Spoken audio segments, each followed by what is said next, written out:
జై తెలంగాణ. అందరికీ నమస్కారం.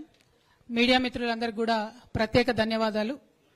ఈ రాష్ట్రంలో జరుగుతున్నటువంటి ఒక ముఖ్యమైనటువంటి పరిణామానికి సంబంధించి పత్రికా ప్రకటన చేయడానికి ఇవాళ ఇక్కడ మేమందరం కూడా గుమికూడడం జరిగింది.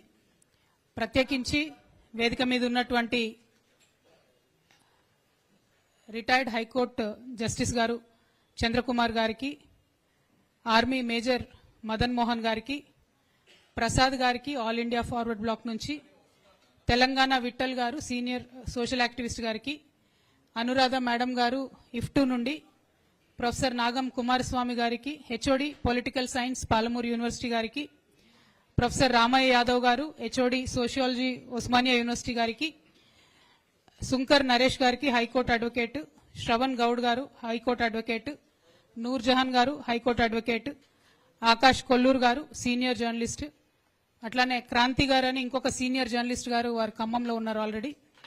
మరి వీరందరితో పాటు తెలంగాణ జాగృతి నుండి నేను, అట్లానే ఈ రాష్ట్రంలో చాలా బలంగా రాజ్యాంగ హక్కులు పరిరక్షించడానికి ఒక చైతన్యవంతమైనటువంటి ప్రజల భాగస్వామ్యాన్ని రాజ్యాంగం ఇచ్చినటువంటి హక్కులు పరిరక్షించడానికి ప్రతినిత్యం ప్రయత్నం చేస్తూ బహుజనుల గొంతుకగా మరి పేద ప్రజల పక్షాన పోరాటం చేస్తున్నటువంటి డిఎస్పీ అధ్యక్షులు డాక్టర్ విశారదన్ గారు, వారికి అందరికీ కూడా మళ్ళొకసారి నమస్కారం తెలియజేస్తా ఉన్నాను.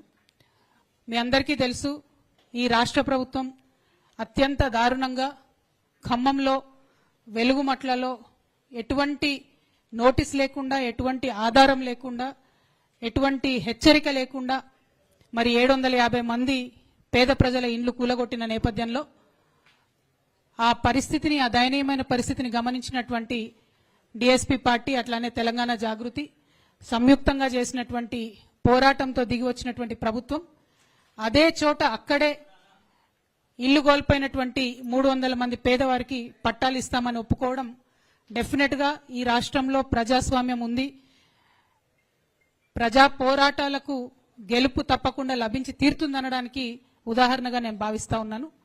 దాంతోపాటు మరొక 111 మందికి కూడా వివిధ గ్రామాలలో పట్టాలు ఇస్తామని ప్రభుత్వం చెప్పడం కూడా మరి వాళ్ళ ఒక అడుగు ముందుకేసినట్టని మేము అనుకుంటున్నాం.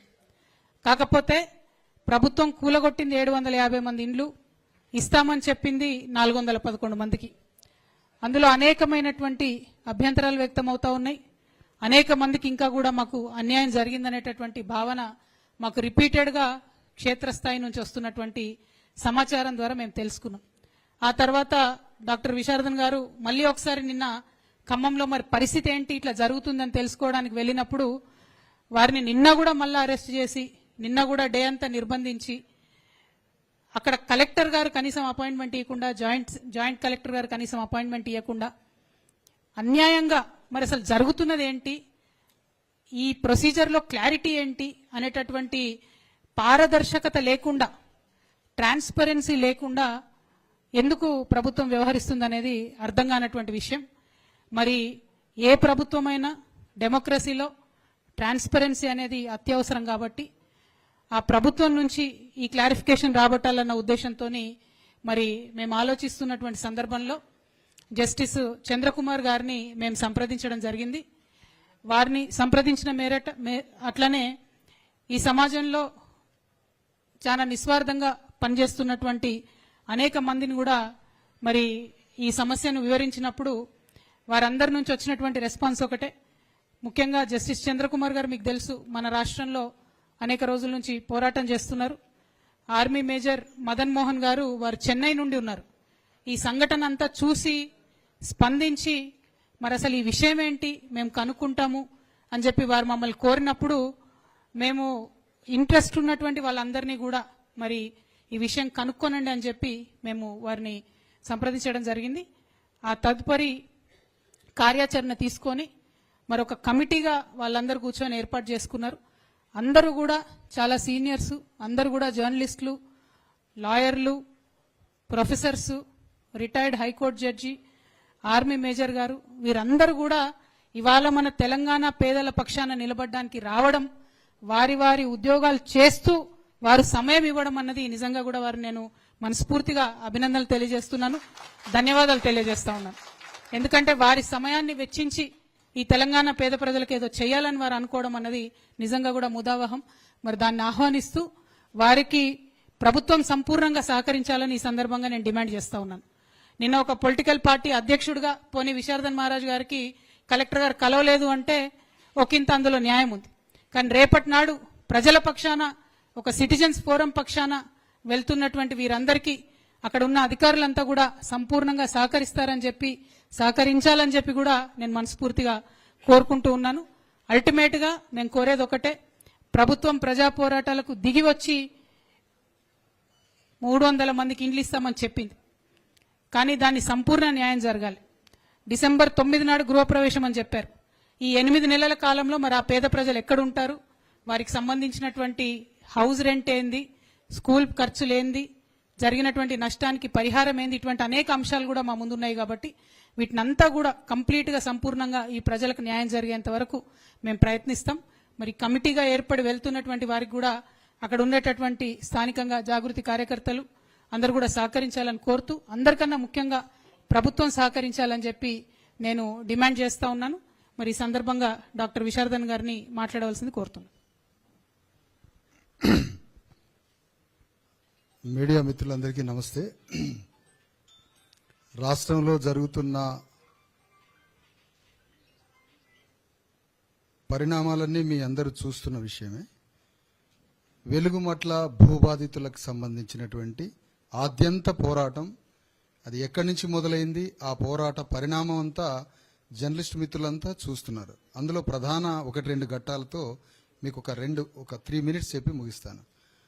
ఆ వెలుగుమట్ల భూబాధితుల యొక్క ఇండ్ల మీద కర్కశంగా రాష్ట్ర ప్రభుత్వం కలెక్టర్ ద్వారా విధ్వంసం చేసి ఇండ్ల నేలమట్టం చేసిన తర్వాత ఆ విషయాన్ని ప్రపంచం బయటికి వచ్చి ఆ విషయానికి కొనసాగింపుగా జరిగిన అన్యాయం పట్ల రకరకాల సంఘాలు, రకరకాల వేదికలు పోరాడుతూ ప్రశ్నిస్తున్న క్రమంలో ఆ యుద్ధం మరింత స్పష్టంగా ప్రభుత్వం మీద ఎక్కుపెట్టి దాని యుద్ధం ప్రభుత్వం దిగివచ్చి మెడలుంచి పనయ్యేంత వరకు అక్కడ జాగృతి సంఘం, జాగృతి వేదిక కవిత గారి నాయకత్వంలో, తర్వాత బీసీ/ఎస్సీ/ఎస్టీ జేఏసీ, ధర్మ సమాజ్ పార్టీ సంయుక్తంగా ఒక భారీ ఆందోళన, పోరాటం, ఒక మహాధర్నా, ఆ తర్వాత నిరాహార దీక్ష, వీటన్నిటి క్రమంలో ప్రభుత్వం దిగివచ్చి మొత్తానికి అక్కడ 400 దాదాపు 11-12 మందికి, మరి అందులో 300 మందికి సేమ్ ప్లేస్లో స్థలాలు, ఇండ్లు కట్టిస్తామనడం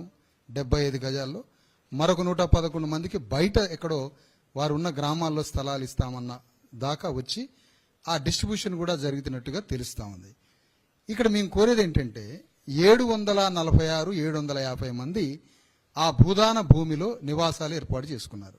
అసలు 1500 మంది ఉన్నారు, పోనీ అక్కడికి మేము వెళ్ళట్లే, 750 వరకు మాట్లాడుకుంటే అందులో వాళ్ళు ఇచ్చినటువంటిది కేవలం 411 మంది మాత్రమే.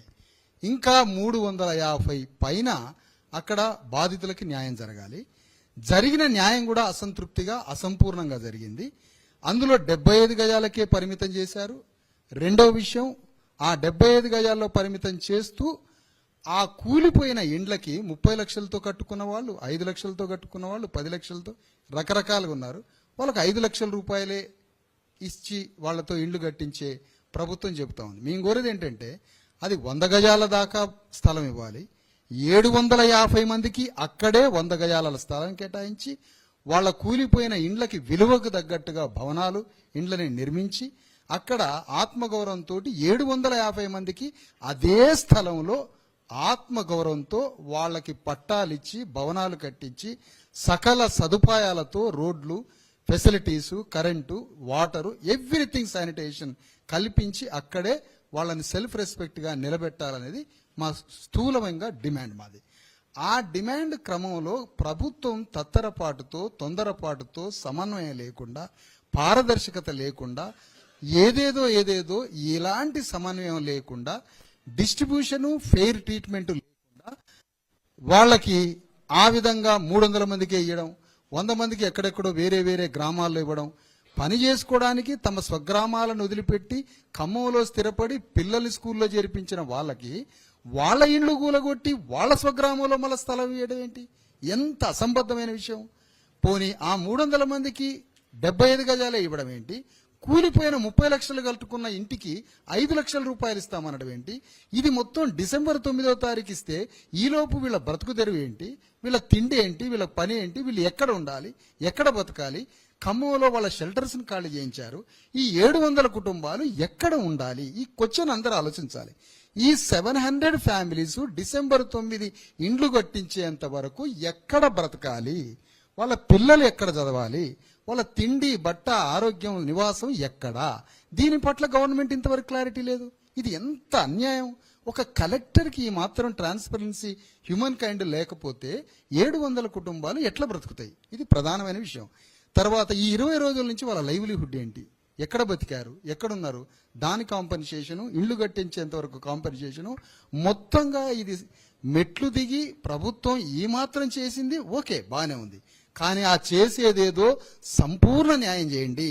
ఆ 750 మంది కుటుంబాలకి అదే భూమిలో వారికి సమగ్రంగా ఇండ్లు కట్టించి స్థలాలు ఇచ్చి సకల సదుపాయాలతో వాళ్ళని ఆత్మగౌరవంగా అక్కడ నిలబెట్టండి. ఈ సంపూర్ణ న్యాయం ప్రభుత్వం నుంచి జరగడానికి మేముగా ఉద్యమ వేదికలుగా పోరాడుతూ ప్రయత్నిస్తున్నప్పుడు అరెస్టులు, పోరాటాలు, నిర్బంధాలు ఇంత వికృతంగా తీవ్రంగా ఉంటున్న ఈ క్రమంలో మేము మేడం కవిత గారు జాగృతి అధ్యక్షురాలు, నేను మా సంబంధించిన ఉద్యమ ప్రతినిధులు, జస్టిస్ చంద్రకుమార్ గారు మనందరికీ తెలిసిందే, రాష్ట్రంలో ఒక పెద్ద మనిషి, అందరికీ పేదల విషయంలో ఒక దిక్కుగా మారినటువంటి ఒక గొప్ప మహోన్నత వ్యక్తి. ఆ వ్యక్తిని మేము కలవడం జరిగింది. వారిని సంప్రదించిన తర్వాత వారి నుంచి వచ్చినటువంటి మాట, వారందరూ కలిసి ఒక ఫ్యాక్ట్ ఫైండింగ్ కమిటీ, నిజ నిర్ధారణ కమిటీ, వెలుగుమట్ల భూబాధితులకు సంబంధించిన పోరాట క్రమము, ప్రభుత్వం వారిని పట్ల వ్యవహరించిన వైఖరి, ఆ తర్వాత ప్రభుత్వం దిగి వచ్చి అసమన్వయంగా, సమన్వయం లేని విధంగా, సంపూర్ణ న్యాయం జరగని విధంగా చేసిన తీరు, వీటన్నింటి పట్ల ఒక నిజ నిర్ధారణ చేసి, ఆ నిజ నిర్ధారణ ద్వారా, మీ ఏ అంశాల జోలికి వెళ్ళట్లేదండి, నిజ నిర్ధారణ ద్వారా అదే భూదాన భూమిలో నివసిస్తున్న 750 కుటుంబాలకి సంపూర్ణ న్యాయం జరగడానికి ఒక నిజ నిర్ధారణ ఫ్యాక్ట్ ఫైండింగ్ కమిటీ అవసరము అన్న భావన జస్టిస్ చంద్రకుమార్ ద్వారా వెలిబుచ్చడం జరిగింది. దాని క్రమంలోనే వారు ఒక 10, 11, 12 మందిగా ఒక కమిటీ బృందంగా ఏర్పడి, అది రేపు ఖమ్మం వెళ్ళడానికి, రేపు ఉదయానికి ఖమ్మం వెళ్ళి భూబాధితుల్ని కలవడం, ఏ భూమిలో ఇళ్లు కూలగొట్టారో ఆ భూమికి వెళ్ళడం, ఇదంతా ఒక డెమోక్రాటిక్ కాన్స్టిట్యూషన్ వేలో, ఒక పీస్ఫుల్ మెథడ్లో, ఒక ఉన్నతమైనటువంటి హైకోర్టు జడ్జి, రిటైర్డ్ జడ్జి, మానవ హక్కుల కోసం దశాబ్దాలుగా తపలు పడుతున్నటువంటి ఒక మహాన్ వ్యక్తి ఆధ్వర్యంలో డెమోక్రటిక్ వేలో ల్యాండ్ దగ్గరికి వెళ్తుంది, డెమోక్రటిక్ వేలో విక్టిమ్స్ దగ్గరికి వెళ్తుంది, డెమోక్రటిక్ వేలో ఎగ్జిక్యూటివ్ అధికారులను కలుస్తూ ఉంది, బాధితులను కలుస్తూ ఉంది, డిఫరెంట్ డిపార్ట్మెంట్స్ని కలుస్తూ ఉంది. మేము ఇక్కడి నుంచి కోరేది ఏంటంటే, మమ్మల్ని అరెస్ట్ చేశారు, సంతోషం. నిన్న 7 పోలీస్ స్టేషన్లు తిప్పారు, సంతోషం, ఓకే, జరగనియండి. అది మీకు సంబంధించిన మీ విచక్షణ, మీ విజ్ఞతకు వదిలేస్తున్నాం. నిన్న కలెక్టర్ రాలే, కలెక్టర్ ఆఫీస్కి జాయింట్ కలెక్టర్ రాలే. ఇది ఎందుకు అంటున్నానంటే, ఇంత గొప్ప కమిటీ అక్కడికి చేరుతుంది. ఈ కమిటీకి ప్రభుత్వం 100% అన్ని రకాలుగా, వీరు నిజ నిర్ధారణ కమిటీ ఇది న్యూట్రల్, ఇందులో మా ఆర్గనైజేషన్ మెంబర్స్ లేరు, ఏ ఆర్గనైజేషన్కి సంబంధించిన బయాస్గా, పక్షపాతంగా ఎవరు లేరు. ఒక న్యూట్రల్ ప్రొఫెసర్లు, జ్యుడిషియరీకి సంబంధించిన వారు, లీగల్ ఎక్స్పర్ట్స్, స్వచ్ఛంద సంస్థలు, జర్నలిస్ట్ బృందాలు ఇందులో ఉన్నాయి. ఇంత స్వచ్ఛమైన తటస్థ వైఖరితో, ఎలాంటి బయాస్, పక్షపాతం లేని ఒక చైర్మన్గా, ఒక జస్టిస్ గారి చంద్రకుమార్ ఆధ్వర్యంలో, మరియు ఒక major army major retired sir, Madras నుంచి, తమిళనాడు నుంచి వచ్చినటువంటి గ్రేట్ మ్యాన్ మదన్ గారు, మోహన్ గారు, రిటైర్డ్ మేజర్ మిలిటరీ, వారు తమిళనాడులో చాలా ఫేమస్ నేషనల్ పర్సనాలిటీ. వీళ్ళందరూ కలిసి నిజ నిర్ధారణకి, ఫ్యాక్ట్ ఫైండింగ్కి వెళ్ళి ఇదంతా న్యాయం చేయడానికి, బాధితులకి గవర్నమెంట్ తోటి డైలాగ్, పీస్ఫుల్ వేలో మాట్లాడటానికి ప్రభుత్వం దీనికి సహకరించాలని కోరుతా ఉన్నాం. మొత్తంగా వెరసి మరి జస్టిస్ చంద్రకుమార్ గారు మాట్లాడాలని కోరుతున్నాను. దానికి ముందు మీరేమన్నా మేజర్ గారు మాట్లాడతారు, ఆ తర్వాత జస్టిస్ గారు మాట్లాడతారు. జై Hind everyone. Firstly, I thank all the media people who have been here because this is a very important crisis which all of us in the country we need to address. Firstly, I take this opportunity to thank Shri Kavita ma'am for one main reason is because in 2020 during the Galwan clash when we lost 20 of our soldiers, it was ma'am's initiative, the first government among all the states to announce 5 crore as compensation for our national hero Colonel Santosh Babu. Not only 5 crore compensation, his wife was given a class 1 guested officer's designation, and also they were provided a house in Banjara Hills. So that initiative set a new standard for all other state governments in the country. How to treat a serviceman, how you respect an army person who has given his life for the country. Thank you, ma'am. It is my moral commitment because I came to know about this issue just a day before. Unfortunately, this never came into the national media. There is no much of debates. There is no much of, I would say, a media glare, which you ideally should have got it. I was going through the detail because this is my commitment to a person who has initiated such a big thing, and Telangana being such a nationalistic state. So, first of all, a massive demolition of this scale can be handled better. We would have had, the government should have ideally had some dialogues because we are already in peak summers. Khammam is a very hot place, and 2,000 people suddenly being thrown out of their homes. There may be legal issues. I'm not a legal expert. We are going to the ground. We'll be meeting all the relevant stakeholders to do the fact finding at the first stage. What exactly has happened? What should be the right compensation? On a first note, a 5 lakh compensation, 5 lakh rupee today, if we can build a house, I'm doubtful because the cost of today is very, very high. And secondly, not all the victims, I would say the people who are affected were considered. There is a bit amount of lot of gray areas, a lot of concerns which needs to be addressed. Those people don't have a voice. So it is us, the people of this society, who should be the voice for these poor people to give the right justice. So we are not here I'm not an active member of any political party or anything. The sheer my commitment and thanksgiving to Kavita ma'am's initiative goes back to 2020. That's why I'm here. So we will be going on ground. We will be meeting all the people who have been there. And the Buddha land, basically it's a kind of a act which clearly says all the rich people, zamindars who had big land holdings, gave away their land to the poor voluntarily. So this is not a government land as per se. The similar act like Land Ceiling Act is also exists in Tamil Nadu. This for sure definitely should have handled better. As ma'am said, now they're given a plot, but the houses are raised. We all know minimum it takes 6 months to construct a house. So what will happen to their children's education, their livelihood, where will they go? Basic sanitation issues, women, differently abled people, old aged people, people with medical disabilities. There are a lot of humanitarian concerns. We cannot just act in black or white. So that is our idea. So we are here to go meet all the stakeholders, people who are affected by this, people who are part of the district administration, who are part of the revenue department, all the relevant government stakeholders.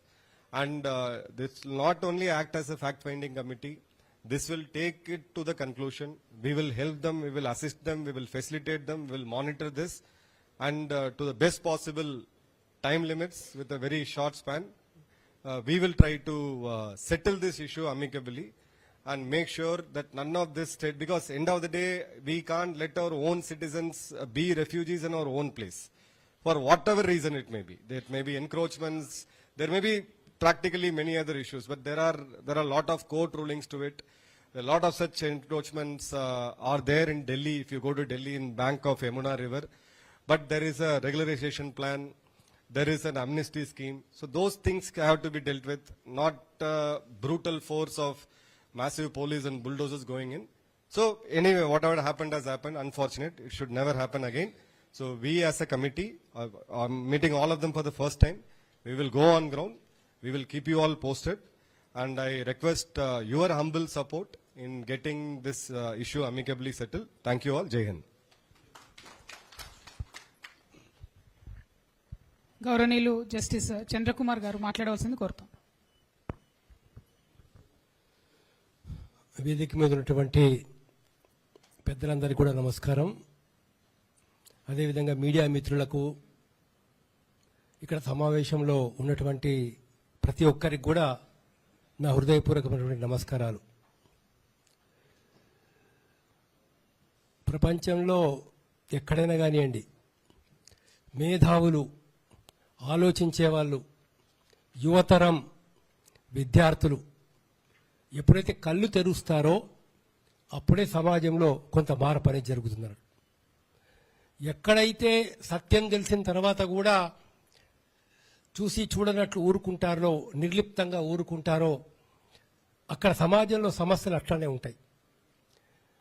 ఎక్కడైనా మార్పు మీరు చూడండి, సరే ఇవాళ బంగ్లాదేశ్ కావచ్చు, నేపాల్ కావచ్చు, శ్రీలంక కావచ్చు, ప్రపంచంలో అనేక దేశాల్లో అక్కడ ఉన్నటువంటి యువత పెద్ద ఎత్తున తిరుగుబాటు చేసి మేధావుల యొక్క సహకారంతో, మేధావుల యొక్క సలహాలు సూచనలు తీసుకొని ప్రభుత్వాలనే మారిపోయిన పరిస్థితి అక్కడ శాంతియుతంగా మన చాలా చోట్ల. సో కాబట్టి ఏంటంటే ఇక్కడ కాన్ఫ్లిక్ట్, హ్యూమన్ కాన్ఫ్లిక్ట్ అనేది ఎందుకు వస్తుంది అని అంటే, war comes where wisdom fails అన్నారు. విచక్షణ మనకు లోపించినప్పుడు, రీజనింగ్ పవర్, లాజికల్గా థింకింగ్ చేయడం అనేది మనకు ఆగిపోయినప్పుడు, నా చేతిలో లాఠీ ఉంది, కర్ర ఉంది, అధికారం ఉంది అని చెప్పేసి ఎక్కడైతే భావించబడుతుందో అక్కడనే మనకు ఈ యొక్క కాన్ఫ్లిక్ట్ వస్తుంది, వార్స్ వస్తాయి, యుద్ధాలు వస్తాయి, అశాంతి జరుగుతుంది, ఇల్లు నాశనం అవుతాయి, మనుషులు చనిపోతారు, జరిగే పరిస్థితి. ఇవాళ అకస్మాత్తుగా 750 ఇల్లు కూల్చేసినారు. అకస్మాత్తుగా వాళ్ళకు నోటీసు కూడా ఇవ్వలేదని చెప్పేసి తెలిసింది మాకు. సరే, ఏది ఏమైనా ప్రభుత్వం కళ్ళు తెరిచింది. అదేవిధంగా అక్కడ ఉండేటటువంటి అధికారులు, కలెక్టర్ కానీ, మిగతా జాయింట్ కలెక్టర్ గారు కానీ కొంచెం కళ్ళు తెరిచి ముందుకొచ్చి మేము 300 మందికి మళ్ళీ అదే స్థలంలో ఇంటి స్థలాలు ఇస్తామని చెప్పేసి చెప్పడం వాస్తవంగా అది ప్రజల విజయం. ఖచ్చితంగా ఎవరైతే ప్రజలు పోరాటం చేస్తున్నారో ఆ పోరాటం చేసే ప్రజల విజయం. ఆ పోరాటానికి కూడా అంటే ప్రజలకు ఇప్పుడు కవిత గారు, దాని తర్వాత మనకు విశారదన్ మహారాజు గారు వెళ్ళి అక్కడ వాళ్ళకు మద్దతు తెలిపారు. సో ఎవరెవరైతే ప్రజలు ఉద్యమం చేసినారో, పోరాటం చేసినారో, వాళ్ళకు మద్దతుగా వెళ్ళినటువంటి నాయకులు, వీళ్ళందరి యొక్క విజయం అని చెప్పేసి నేను భావిస్తున్నాను. దానిలో అంటే తమ నిర్ణయం మార్చుకొని, అంటే ఈ కులగొట్టడం కరెక్టేనా, కరెక్ట్ కాదా అనే కొంత ఆత్మవిమర్శ చేసుకొని అలా కులగొట్టడం తప్పు అనే ఒక నిర్ణయానికి వచ్చేసి రావడం అనేది జరిగింది. సరే, మిగతా వీళ్ళు చెప్పినట్లు మరి మొత్తం ఎన్ని ఇల్లు కూలిపోయినాయి? 750. మరి మిగతా వారి పరిస్థితి ఏంటిది? మరి వాళ్ళకి ఎక్కడ ఇవ్వాలనుకుంటున్నారు, ఎట్లా ఇవ్వాలనుకుంటున్నారు? అందులో ఎలిజిబిలిటీ ఉన్న వాళ్ళు ఎవరు, ఎలిజిబిలిటీ లేని వాళ్ళు ఎవరు అనేది కూడా మనం ఆలోచించాల్సిన అవసరం ఉందన్నట్టు. ప్రభుత్వ అధికారులు ముఖ్యంగా ఏదైతుందో మనం గమనించాల్సినటువంటి విషయం ఏదైతే ఉందో, ప్రభుత్వ అధికారులు చూడాల్సినటువంటి విషయం ఏదైతే ఉందో, అంటే ఒక్కటే ఎస్పీ గారికి, మన కలెక్టర్ గారికి, జాయింట్ కలెక్టర్ గారికి ఒకటే మేము రిక్వెస్ట్ చేస్తున్నాం. ఏంటనంటే, అంటే వేరే విధంగా ఏమనుకోవద్దు కానీ, నాయకుల చెప్పేది చెప్తారు కానీ రికార్డు మీద ఉండదు. చివరికి ఎక్కడికి వస్తుందంటే కన్సర్న్ ఆఫీసర్ రెస్పాన్సిబుల్ అవుతాడు కొన్నిటికి. వాళ్ళు చెప్తారు ఈ చేయండి అని చెప్పి చెప్తారు, కానీ రికార్డు మీద ఎక్కడ ఉండదు. దానిలో అధికారులకు వ్యక్తిగతంగా బాధ్యులు అవుతారు. దానిలో ఇంతకుముందు ఆంధ్రలో రామకృష్ణరాజుని ఎవరు అరెస్ట్ చేసినటువంటి ఆ సిఐడి ఆఫీసర్ మీద కూడా ఇప్పుడు క్రిమినల్ కేసు జరిగినటువంటి ఒక పరిస్థితి. ఇది ఇంతవరకు కరెక్ట్, ఎంతవరకు కరెక్ట్ కాదు అది వేరే విషయం. దానిలో కానీ అధికారులు చట్టం ఏంటి, న్యాయం ఏంటి, మేమేం చేయాలా, మేమేం చేయకూడదు అనేది సంపూర్ణంగా ఆలోచించి చేస్తే ఇలాంటి ఒక ఇబ్బందులు ఉండవు. ఒక ఇల్లు గుల్లగొడుతున్నావు, మరి వాళ్ళు ఎక్కడికి వెళ్ళాలా? వాళ్ళ పిల్లలు చదువుకుంటున్నారు. ఇవాళ ఇల్లు కూలగొడితే వాళ్ళు ఎక్కడికి వెళ్ళి భోజనం చేయాలి, ఎక్కడ వండుకోవాలి వాళ్ళు? అక్కడ సమస్య స్టార్ట్ అవుతుంది. వాళ్ళ పిల్లల పరీక్షకి వెళ్ళాలా, హాల్ టికెట్స్ ఉన్నాయి వాళ్ళ దగ్గర, ఆ రోజు వాళ్ళ పరీక్షలు ఏమైపోతాయి పరిస్థితి. అందుకని చెప్పేసి ఇవన్నీ విషయాలు కూడా మనం అక్కడ ఆలోచించాల్సినటువంటి, అంటే పూర్తి మానవత్వం అనేటటువంటిది లేకుండా జరిగిన పరిస్థితి అని నాకు అనిపించింది. 700 ఇండ్లు ఒకే పారి ఇంతకు ఏమవసరం వచ్చింది? వాళ్ళేమైనా శత్రువులా, శత్రుదేశం వాళ్ళ, లేకపోతే వాళ్ళేమైనా సంఘ వ్యతిరేక శక్తులా? ఎవరు వాళ్ళ ఇల్లు ఎందుకు కూలగొట్టేదన్నా? ఎవరో డబ్బులు వసూలు చేశారు, వాళ్ళ మీద అవసరమైతే యాక్షన్ తీసుకోండి మీరు కావాలంటే. కానీ ఇల్లు కట్టుకున్నటువంటి వాడి ఇల్లు కూలగొట్టాల్సినటువంటి ఒక అవసరం ఏమొచ్చింది అందులో. సరే, ఏదైనా జరిగింది, ఫ్యాక్ట్ ఏంటిదో తెలుసుకోవాలని చెప్పేసి మేము అనుకుంటున్నాం. ఫ్యాక్ట్ ఇది ఏ రాజకీయ పార్టీకి సంబంధించినటువంటిది కాదు, దీనిలో ఎవరు కూడా లేరు. అన్ని రకాల మేధావులు, రకరకాల ఆలోచించే వాళ్ళు. మన ఆర్మీ మేజర్ మదన్ మోహన్ గారు ఉన్నారు, ప్రసాద్ గారు ఆల్ ఇండియా ఫార్వర్డ్ బ్లాక్ నుంచి ఉన్నారు, మా తెలంగాణ విఠల్ మీ అందరికీ పరిచయమే, ఆయన ఉన్నారు, అంటే ఒక కరస్పాండెంట్గా. అదేవిధంగా అనురాధ IFTU గారు, ప్రొఫెసర్ నాగం కుమారస్వామి గారు political science Palamuru university head of the department. అదేవిధంగా ప్రొఫెసర్ రామయ్య యాదవ్ గారు HOD head of the department sociology Osmania university. Kranti senior journalist. Sunkara Naresh గారు హైకోర్టు న్యాయవాది. శ్రవణ్ గౌడ్ హైకోర్టు న్యాయవాది. Noorjahan advocate. Akash Kolluru senior journalist. ఇంకా కొద్దిమంది మేధావులు కూడా మేము కన్సల్ట్ చేస్తాం హైదరాబాద్ లోపల, మిగతా చోట్ల డాక్టర్స్ కావచ్చు, మిగతా ఎవరైనా లాయర్స్ కావచ్చు, మిగతా సమాజ సేవ చేయదలుచుకున్నటువంటి వాళ్ళు, హానెస్ట్గా సిన్సియర్గా ఉండేవాళ్ళు ఎవరైనా ఉంటే జర్నలిస్ట్, వాళ్ళని కూడా కలుపుకొని ఒకసారి వెళ్ళి జస్ట్ అక్కడ పరిస్థితి ఏంటో వాస్తవంగా గమనించి ఫీల్డ్లో జరుగుతున్నది ఏంటో తెలుసుకొని అవసరమైతే విక్టిమ్స్తో కొంతమందితో మాట్లాడి తర్వాత మళ్ళీ అవకాశం ఉంటే అధికారులతో కూడా మాట్లాడి ఏం జరిగిందని తెలుసుకొని మేము సింపుల్గా ప్రభుత్వానికి, అధికారులకు అండ్ అక్కడ ఉండేటటువంటి ఒక బాధితులకు సలహాలు ఇవ్వడం మాత్రమే మా పని. అందులో పాటిస్తారా పాటించారా వీళ్ళు కానీ వాళ్ళు కానీ పాటిస్తే బాగానే ఉంటుంది. అందులో ఇవాళ అమెరికాకి చెప్పేవాడు అమెరికాకి సలహాలు ఇస్తున్నారు, సలహాలు ఇచ్చి ఇవ్వడానికి ఏముంది, మేము ఇస్తాం సలహాలు. కానీ దాన్ని సహృదయంతో అర్థం చేసుకొని సహృదయంతో కనుక చేసినట్లయితే ఘర్షణను నివారించవచ్చు. ఎదుటి వాళ్ళ యొక్క కన్నీళ్లను తుడిచినటువంటి వాళ్ళమవుతాం. ఎదుటి వాళ్ళ కన్నీళ్లు తుడిచడానికి మనం కూడా అంతో ఇంతో సాయపడ్డటువంటి వాళ్ళమవుతాం. నాకు లైఫ్లో నేర్చుకున్నది ఒకటే, మనం ఎప్పుడైనా పేదవాళ్లకు సాయం చేస్తే ఆ సాయం మటుకు ఊరికే పోదు. అట్లీస్ట్ మనకు satisfaction, inner most happiness that we get by helping the poor and deserving people. So thank you very much. మళ్ళీ ఒకసారి అందరికీ నమస్కారం. ఈ కమిటీకి సంబంధించినటువంటి వివరాలన్నీ, పేర్లన్నీ కూడా ఇవ్వడం జరుగుతుంది. అందరి ప్రొఫైల్స్ అవన్నీ కూడా షేర్ చేయడం జరుగుతుంది. అంటే ఒక కన్సర్న్ ఉన్నటువంటి సిటిజన్స్ అందరూ కూడా కలిసి మన తోటి పేదవారికి న్యాయం జరగాలని చెప్పి ఉద్దేశంతో వచ్చినటువంటి వాళ్ళు. ఈ సందర్భంగా ఇవాళ రాష్ట్రంలో జరుగుతున్నటువంటి అంశాలని కూడా మనందరం ఒకసారి గమనించుకోవాలి. ప్రత్యేకించి మనము మేధావులుగా నమ్మి వారి డైరెక్షన్లో, కొంతమంది డైరెక్షన్లో నడుస్తూ ఉన్నాం తెలంగాణ సమాజంగా. నేను ఈ కమిటీకి ముందుకొచ్చినటువంటి వారందరినీ అభినందిస్తూనే ప్రొఫెసర్ కోదండరామ్ గారు కావచ్చు, ఆకునూరి మురళి లాంటి వాళ్ళు కావచ్చు, అట్లానే ప్రొఫెసర్ హరగోపాల్ గారు లాంటి వాళ్ళు కావచ్చు, వారందరినీ కూడా నేను ఓపెన్గా ఇన్వైట్ చేస్తా ఉన్నా. రండి, మీరు ఒకసారి ఖమ్మం వచ్చి చూడండి దయచేసి. ఎంత కర్కశంగా, ఎంత దారుణంగా, ఎంత అన్యాయంగా అప్పటికప్పుడు కట్టుబట్టలతోని బయటకు వెళ్ళగొడితే పేదవారి పరిస్థితి ఏమైతున్నది చూడండి.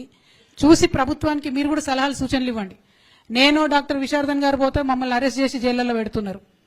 మీరు ప్రభుత్వంతో కలిసి పనిచేస్తున్నటువంటి వ్యక్తులుగా మీ సలహాలు, సూచనలు తొందరగా స్వీకరిస్తుందేమో ప్రభుత్వం, మాకు తెలియదు. కానీ మీరు, ఇది కరెక్ట్ సమయం, సందర్భం, పేదల పక్షాన నిలబడాల్సినటువంటి సందర్భం. ఒక మేధావి మౌనం సమాజానికి చాలా నష్టం చేస్తుందని చెప్తారు. మౌనం పాటించకండి దయచేసి. ప్రొఫెసర్ కోదండరామ్ గారైనా, ఆకునూరు మురళి గారైనా, ప్రొఫెసర్ హరగోపాల్ గారైనా, మీరంతా ఇది కరెక్ట్ సందర్భం. ఖమ్మం ప్రజల్ని, వారి కష్టాలని గమనించవలసిందిగా నేను కోరుతున్నాను. మరి ఇప్పుడు జరుగుతున్నటువంటి ఎఫర్ట్, ఈ కమిటీ ఒక న్యూట్రల్ గా ఉండేటటువంటి కమిటీ కాబట్టి ప్రభుత్వం సహకరించి, ముఖ్యంగా జిల్లా కలెక్టర్, అక్కడ ఉండేటటువంటి కమిషనర్ గారు, వీరందరికీ కూడా మరి సహకరించి సవ్యంగా వారు చేసేటటువంటి పని సాగే విధంగా సహకరిస్తారని చెప్పి మేము కోరుకుంటూ మీడియా మిత్రులందరి దగ్గర కూడా సెలవు తీసుకున్నాము. Thank you. జై తెలంగాణ. One second.